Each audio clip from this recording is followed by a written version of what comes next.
everyone, welcome back to Sunny Life channel. Thank you so much guys for tuning in. Guys, it is with great sadness to share the passing of the talented actor who is best known for his role as Vusi in Home Affairs and Reverend Piri in Bones of Bones. His passing was confirmed by his daughter Zanokolo Mathunjwa, who took it to social media and said, rest in peace daddy.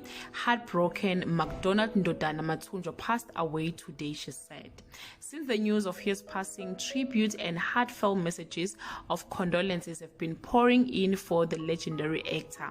I remember him on Ubambo Lwami, where he was Ndosi's brother-in-law. We used to hate him very much for killing Mazwi's character, which was portrayed by the late Menzi Ngubane. Guys, I know that some of you you are very young and you won't know the story, but yes, he's been in the industry for a very long time.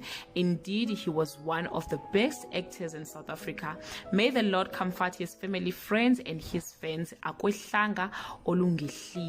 celebrate his life, do leave your comment and share with us which of his character you will remember him with. Thank you so much guys for watching this video. See you on my next upload. Bye.